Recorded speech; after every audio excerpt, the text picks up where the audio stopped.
우리에게 주시는 하나님의 말씀은 출애굽기 16장 13절에서 20절까지의 말씀입니다. 출애굽기 16장 13절에서 20절까지의 말씀을 교독하시고 마지막 절은 함께 합독하겠습니다. 저녁에는 메추라기가 와서 진에 덮이고 아침에는 이슬이 진 주위에 있더니 그 이슬이 마른 후에 광야 지면에 작고 둥글며 서리같이 가는 것이 있는지라. 이스라엘 자손이 보고 그것이 무엇인지 알지 못하여 서로 이르되 이것이 무엇이냐 하니 모세가 그들에게 이르되 이는 여호와께서 너희에게 주어 먹게 하신 양식이라. 여호와께서 이같이 명령하시기를 너희 각 사람은 먹을 만큼만 이것을 거둘지니 곧 너희 사람 수요대로 한 사람의 한 오멜씩 거두되 각 사람이 그의 장막에 있는 자들을 위하여 거둘지니라 하셨느니라. 이스라엘 자손이 그같이 하였더니 그 거둔 것이 많기도 하고 적기도 하나 오멜로 되어본즉 많이 거둔 자도 남음이 없고 적게 거둔 자도 부족함이 없이 각 사람은 먹을 만큼만 거두었더라. 모세가 그들에게 이르기를 아무든지 아침까지 그것을 남겨두지 말라 하였으나 그들이 모세에게 순종하지 아니하고 더러는 아침까지 두었더니 벌레가 생기고 냄새가 난지라. 모세가 그들에게 노하니라. 아멘. 할렐루야. 오늘도 우리와 함께 하신 주님을 찬양합니다. 그리고 새벽을 깨워 기도를 향해 나오신 모든 성도님들께 하나님의 은혜와 평강이 함께 하시길 기원드립니다. 호주에 가면 이 캥거루라는 동물이 있습니다. 여러분 캥거루 이름이 왜 캥거루인 줄 아십니까? 호주에 처음 발을 디딘 백인들이 지금까지 처음 본 희한한 동물을 본 겁니다. 호주에만 있는 동물이죠. 그 동물을 보고 원주민에게 저것이 무엇이냐 이것이 무엇이냐 이렇게 물어봤습니다. 그러니까 영어를 모르는 원주민들이 당신이 뭔 말하는지 나는 모르겠어. 그런데 뭔 말하는지 잘 모르겠어. 이 말이 잘 몰라요. 캥거루라는 말이었다는 것입니다. 그러니까 그 모르겠다는 언어, 원주민 언어가 캥거루였는데 역시나 원주민 언어를 모르는 이 외국인, 백인들은 동물 이름이 이것이 무엇이냐 그러니까 캥거루 나는 몰라요 그랬는데 캥거루인 줄 알고 그래 캥거루. 그래서 그때부터 캥거루가 되었다라는 이야기가 전해져 내려옵니다. 캥거루가 원주민의 대답이 이름이 된 것이라면 성경에 이 질문한 것이 이름이 된 케이스가 나옵니다.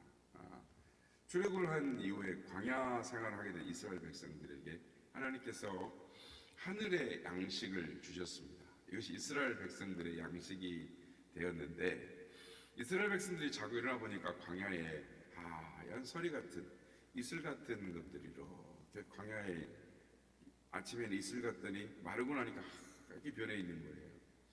그래서 이런 거를 처음 봤는데 그래서 이게 뭐지?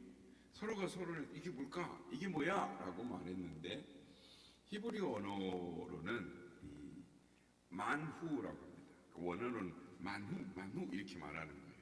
근데 이게 이제 이 만후라는 단어가 아람어로 바뀌면서 탈굼이라고 바뀌었고 이것이 헬라어로 70원역으로 번역되면서 이 과정 속에서 만누가 됩니다. 만후가 나중에 만누가 됩니다. 그리고 이 만누란 단어가 다시 영어로 번역이 되면서 만나가 되었습니다. 그래서 우리가 이제 번역돼서 성경에 들어오다 보니까 하늘의 양식, 하나님이 주신 것이 이 만나라는 이름으로 이제 만나가 된 거죠. 오늘 일반적으로 만나 그러면 하나님이 우리에게 은혜 베푸신 기적을 생각을 합니다. 그러나 이름의 유래를 놓고 보면 만나는 이스라엘 백성들의 당시 믿음의 현 주소의 지표다라고 할 수가 있습니다. 성경을 보면 출애굽을 한 이스라엘 백성들은 해방의 기쁨도 잠시, 그리고 계속 줄곧 툴툴툴 거리면서 이렇게 광야길을 걸어가는 것을, 하나님을 따라가는 것을 보게 됩니다. 출애굽 12장에 보면 400년간, 즉 약 430년간 지속되었던 이 종살이를, 즉 애굽의 속박을 벗어나서 출애굽하는 이스라엘 백성들의 이야기가 나옵니다. 14장은 진퇴양난에서 홍해가 갈라져서 바다를 육지처럼 걸어가는 이스라엘 백성들의 사건이 기록되어 있습니다. 그리고 우리가 지난 시간에 살펴봤던 것처럼 15장에서는 마라의 쓴물이 하나님의 기적으로 달아졌고, 이후에 물샘 열둘과 종려나무 70그루가 있는 엘림에 도착하는 것을, 그래서 거기서 쉼을 얻었다라고 말씀합니다. 근데 문제는 이 출애굽기 16장 이후부터 시작이 됩니다. 무슨 말이냐면, 이스라엘 백성들이 엘림을 떠나서 엘림과 시내산 사이에, 그러니까 엘림에서 이제 시내산으로 가서 십계명을 받아야 되지 않겠습니까? 그러니까 엘림과 시내산 사이에 신광야에 이르렀을 때, 그러니까 신광야에 이르면서부터 온망이 시작이 됩니다. 아니, 엄밀히 따지면 이전부터 마음에 품고 있던 원망과 불평이 신광야에 이르러서 드디어 밖으로 드러나기 시작하는 겁니다. 표출되었다, 쌓였던 것이 표출되었다라고 말하는 것이 정확할 것입니다. 우리는 언뜻 이해가 되지 않습니다. 홍해의 기적을 체험했고, 마라의 쓴물이 단물로 변하는 것을 체험했고, 엘림의 은혜를 체험한 이 이스라엘 백성들이 어떻게 하나님을 원망할 수 있었을까? 하지만 오늘 본문 12절, 우리가 읽지는 않았지만 하나님이 분명하게 말씀하십니다. 12절 한번 봐보십시오. 내가 이스라엘 자손의 원망함을 들었노라 라고 말씀합니다. 하나님께서 들으셨다라고 말씀하면, 실제로 성경에는 아직 우리가 기록이 되어 있지 않지만 이스라엘 백성이 원망을 한 것입니다. 앞서서 만나의 뜻이 이것이 무엇이냐라고 말씀을 드렸습니다. 영어로만 하면 What is this? 의역하면 이게 뭐야? 라는 뜻이죠. What is this? 이게 중학교 1학년 들어가면 배우는 단어입니다. 근데 이 표현이 문제인 것입니다. 이게 뭐냐? 이게 진짜 몰라서 묻는 거냐라는 것이죠.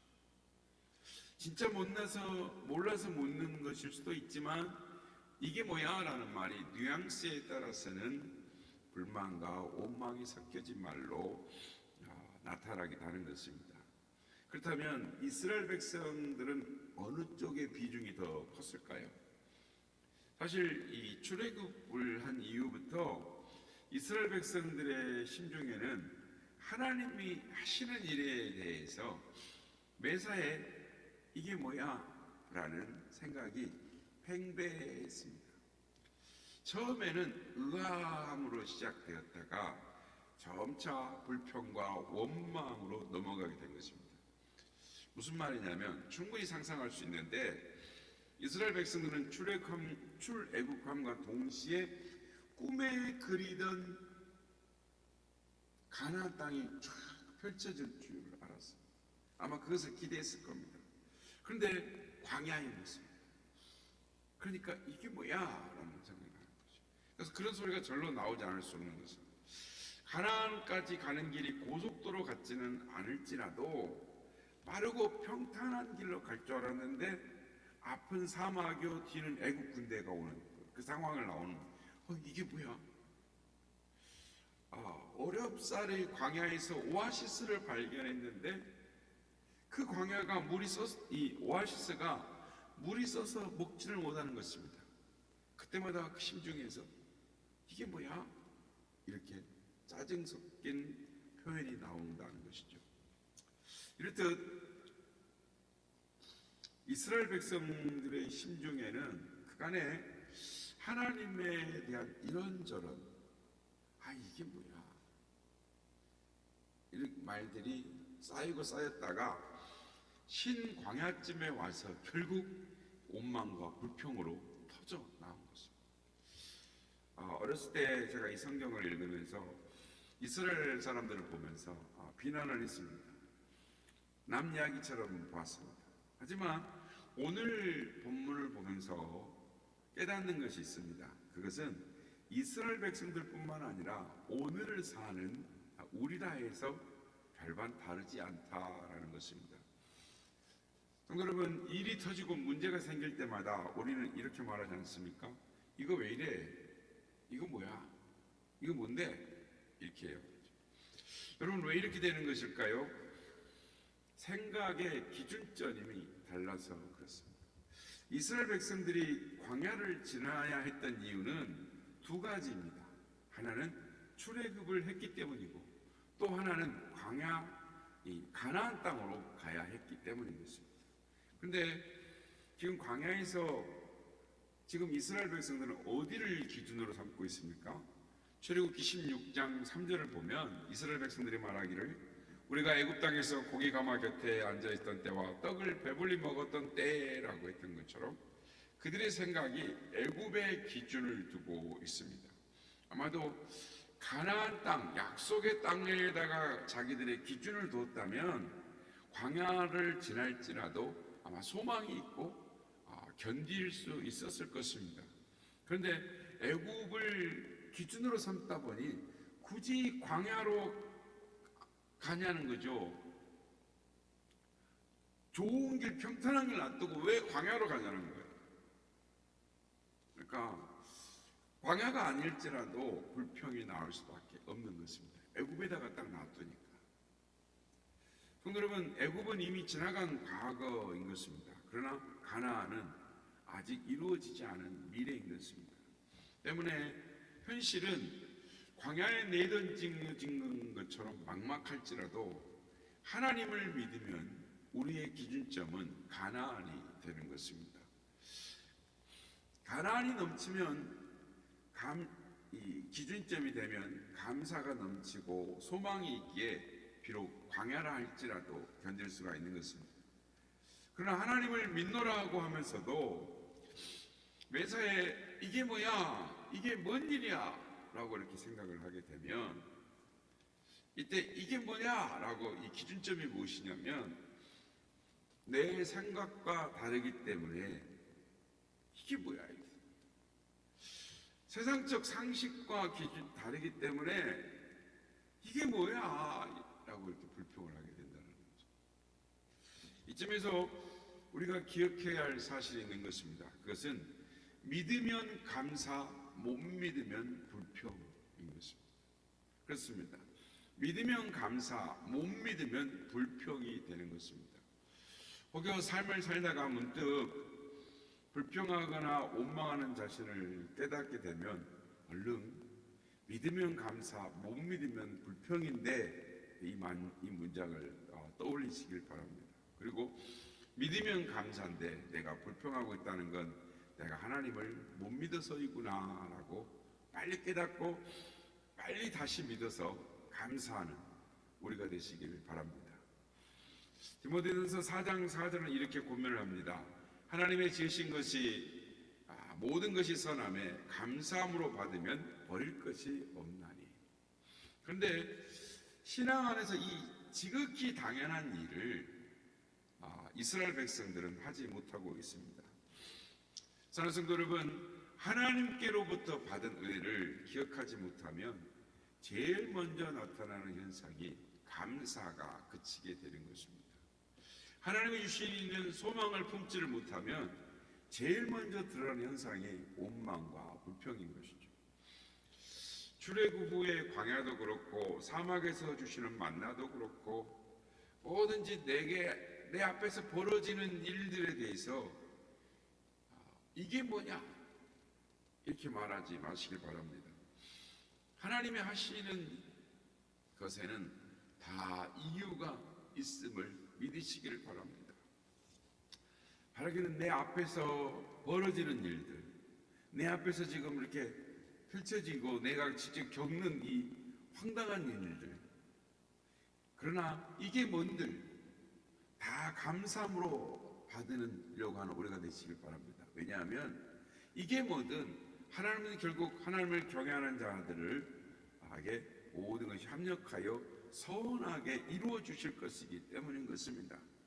그러므로 하나님 없이 살았던 과거에 안 좋았던 기억, 아니 하나님 없이 살았던 과거에 뭐 좋았던 기억이라 할지라도 이런 것들은 다 버려버리고 하나님과 함께하는 미래의 좋은 것들만 소망하시는, 생각하시는 우리 모두가 되시길 바랍니다. 믿으면 감사, 못 믿으면 불평이다 라는 말씀을 마음에 새기고 매일 우리에게 부어주는 하나님의 은혜, 만나를 바라봄으로 하나님의 기적을 매일매일 감사함으로 체험하며 살아가시는 우리 모두가 다 되시기를 예수님의 이름으로 축복합니다. 구주 예수 구제하니 심히 기쁜 일세 영생 허락받았으니 의심할 줄 없도다. 예수 믿는 것은 받은 증거만 보다. 예수 귀한 예수 믿음 거룩조소서. 그주 예수 의지하니 심히 기쁜 일세 주를 믿는 나의 마음 그의 피에 적시네. 예수 믿는 것은 받은 증거만 보다. 예수 귀한 예수 믿음 거룩조소서. 그주 예수 의지하여 죄악 없어버리네. 가리받고 영생함을 주께 너희 얻었네. 예수 믿는 것은 받은 증거만 보다. 예수 귀한 예수 믿음 거룩주소서. 구주 예수 의지하여 구원함을 얻었네. 영원 복음 지나고 주여 함께 하소서.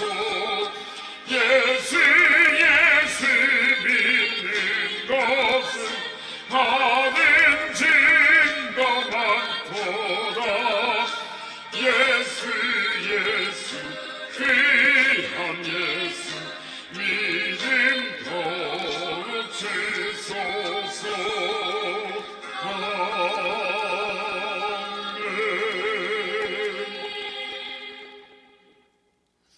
매일 우리에게 부어주는 만나의 은혜 속에서 하나님께 매일매일 감사의 삶을 살아가는 우리가 되게 하여 주옵소서. 이렇게 기도하는 우리가 되길 원합니다.